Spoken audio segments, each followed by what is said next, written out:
If you're planning to build your own NAS, choosing the wrong paths can cost you hundreds and limit what your server can actually do. In this video, I'll show you exactly how to pick the right components for your NAS based on your needs, so you don't overspend or build something you'll regret later. Let's begin. So here you can see some of the components that are usually required to build a NAS system or even a PC.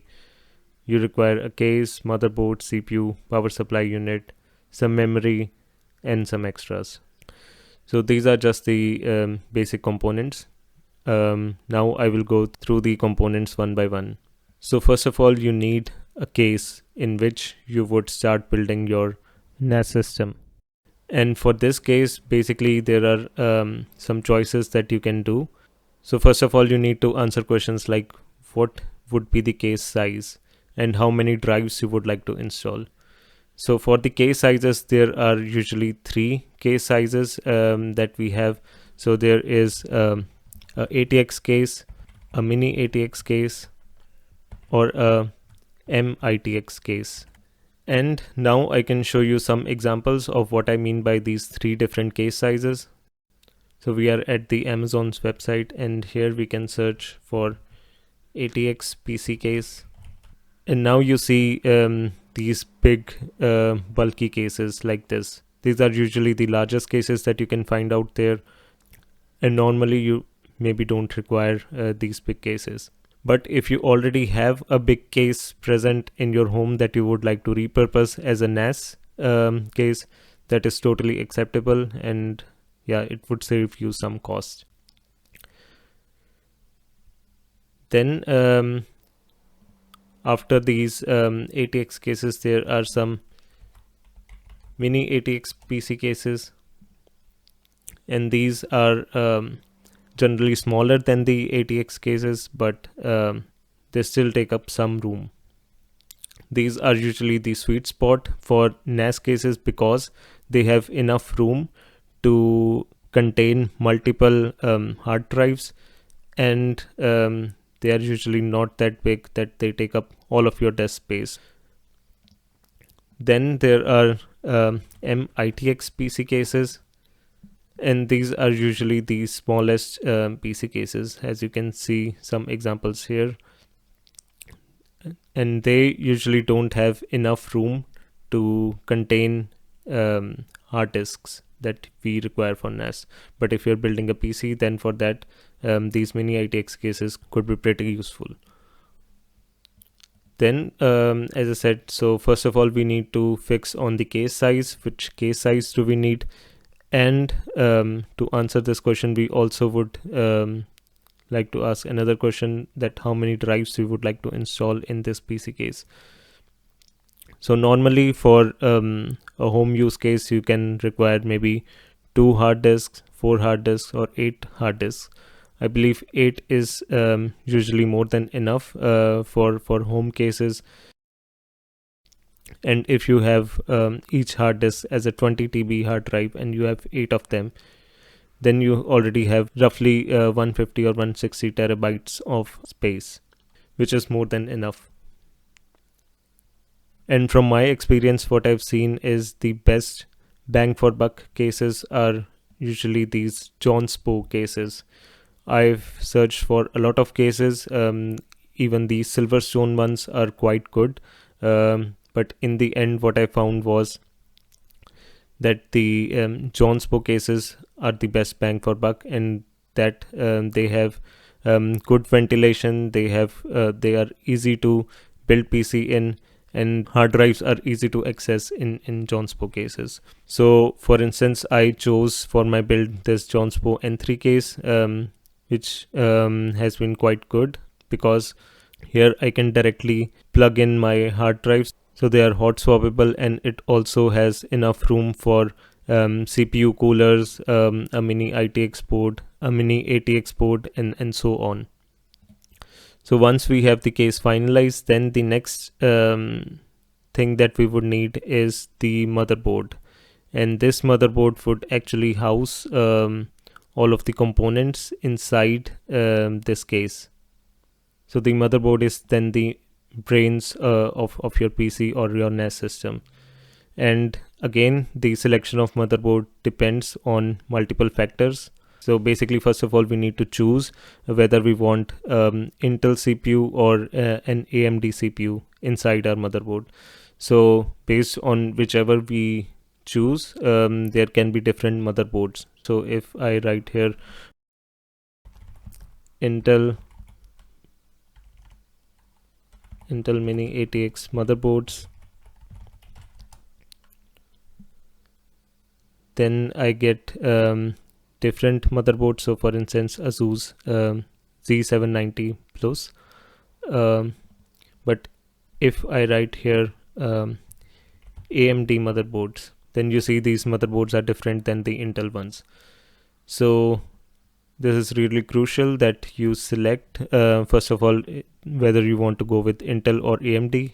Either one is fine. I would suggest for home use cases, you can just select a combo that is cheaper for you, unless you have specific needs or you have better experience with either of them. Then you can choose it. For my build, I went ahead with Intel motherboard. I selected this one, Asus ROG Strix B760i gaming motherboard. And why I selected this is because it has enough SATA ports that I require.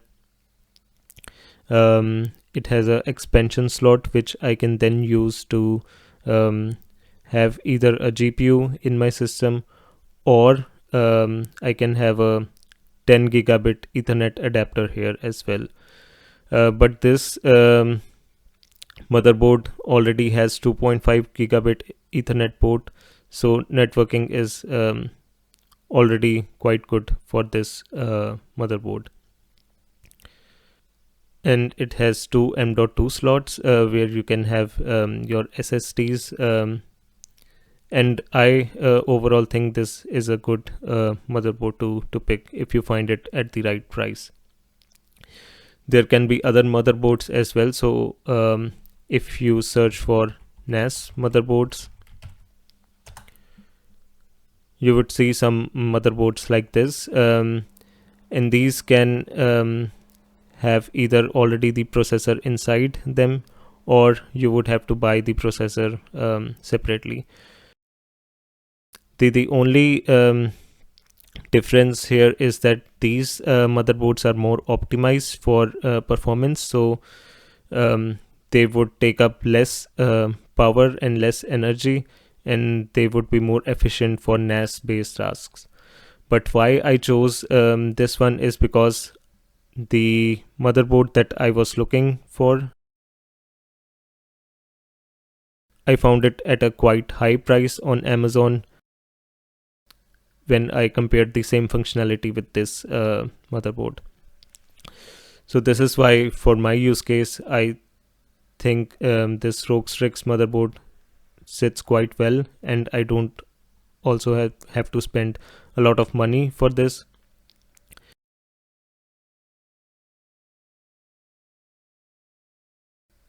If you don't have any special computing needs, you don't want many Docker containers inside your NAS, or if you don't want to do any fancy stuff, you can also go with some cheap NAS motherboards, and then you can save on some energy costs, and also maybe you are able to find a motherboard that already has a CPU inside it at low cost.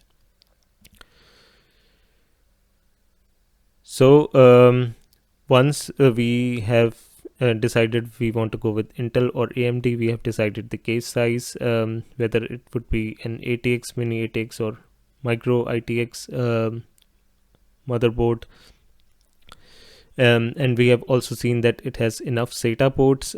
So basically these SATA ports are required when you need to connect hard disks to your motherboard. So basically for a NAS system, you need to attach hard disks or multiple hard disks to your system. And so based on this, based on how many hard disks you want to attach to your motherboard, you would need enough SATA ports that can connect from your motherboard to these hard disks. And this is why also some NAS motherboards that I showed here already come with a lot of SATA ports, so there you don't have this issue of finding SATA ports or extending the SATA ports with a separate adapter. So once we have selected the motherboard, in my case it's this one from ASUS, then we need to select the CPU that goes inside it, that would do all of the processing for us. And for this CPU we have some choices, as I went with the Intel motherboard, so I would have to look for Intel based processors. And picking a processor also depends on your computing needs. So as I said before, if you want to run a lot of Docker containers, if you want to host your own websites, if you want a lot of heavy computing stuff, then you may need to go with a CPU that provides you enough power. And you can use a benchmark website like this to compare different CPUs from Intel, and you can compare these based on the prices that you're getting. Sometimes the newer generation ones, like the one here, can outperform or are almost similar to the higher versions of previous generations. So here you can see I'm comparing the 14th generation's 400 processor with the 12th generation 700 processor, and here you will notice that there is not much difference in computing power of these CPUs. And if I now try to compare it with the 12 series 900 processor, then also you see the speed gain is not so much, but the price difference is a lot here. So with this you can select the newer generations CPUs that are not that big in the series. So you can select either the 100 or 400 ones, because as I said, the computing performance sometimes is very similar, and you can buy these newer versions at a lower price.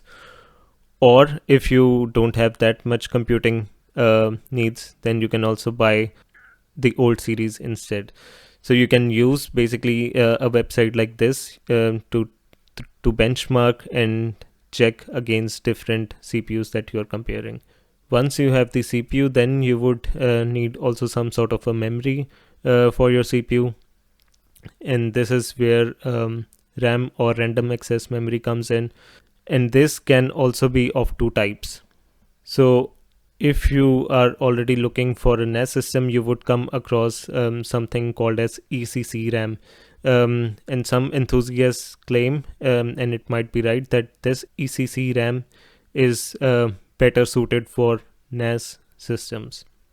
However, you would see that these ECC RAMs are generally much more expensive than the normal RAM sticks that you can find out there. And this is why I personally think these ECC RAMs are an overkill for the home NAS systems. But if you want and you have extra money, you can of course buy these ECC RAMs. But for my use case, I went ahead with this Crucial's 32 GB kit, and here also you can choose between DDR4 and DDR5. Both are alright for home use cases. In my case, I saw that the price for this DDR5 6 kit was not much compared to DDR4, so I chose these just based on the price. So whichever kit you can find at a lower price, you can use it, and just make sure it's from a good and reputable company. These Crucial sticks generally are quite cheap, and they also perform good. So once we have the RAM, we would also need some sort of a SSD, and this is generally required in NAS systems for caching purposes. And for picking the SSD, I just went ahead with this WD Blue SSD. You can find also more options on Amazon, but here also you can just pick a stick which fits in your budget. You don't have to overspend here. Then basically once we have prepared our motherboard, we need some sort of a power supply unit that will supply power to our entire system. And for picking the power supply unit, we need to make sure that it provides enough power to our components, and it also leaves some room for extendability in the future. So for instance, if I want to add a GPU in my system in the future, I need to make sure that it provides enough power. And also we need to make sure that it is energy efficient. So when we try to search for power supply units on Amazon, then we would come across keywords like 80 plus gold, 80 plus platinum, and so on. So what do they mean in theory is that these 80 plus bronze ones have lower energy efficiency compared to, let's say, platinum or titanium. So maybe the bronze has 82 to 85% energy efficiency, whereas the platinum has 90 to 92% energy efficiency. So basically, if you choose these platinum ones, you would need to pay less in the long run, less electricity costs in the long run compared to these bronze ones. But the bronze PSUs are generally more cheaper compared to the platinum ones. So there is a trade-off, and you have to see what suits your needs. If you have low budget, you can go with, let's say, 80 plus gold or something like this. But if you have the cash and you want to save costs in the long run, you can also go with a platinum. In my case, I chose this SF series 750 watt 80 plus platinum PSU. I chose this because I already have experience with Corsair's SF series, and this is one of the best that you can find out there. And yeah, basically I wanted to also keep room for extendability in the future, so this is why I went ahead with a higher watt PSU, and also I went ahead with a PSU that was more energy efficient.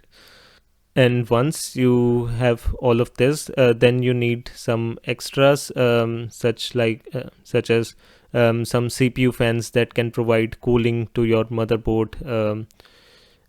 These are quite essential because we need to make sure that our CPUs and memory and everything else is working at optimal temperatures at all time. And then you can also need some extras, such as a pen drive for installing and running your OS from. And once we have or you have selected all of these components, then the final thing that you also need to maybe pay for is the operating system that you would go with. For the OS, there are usually two choices for home users.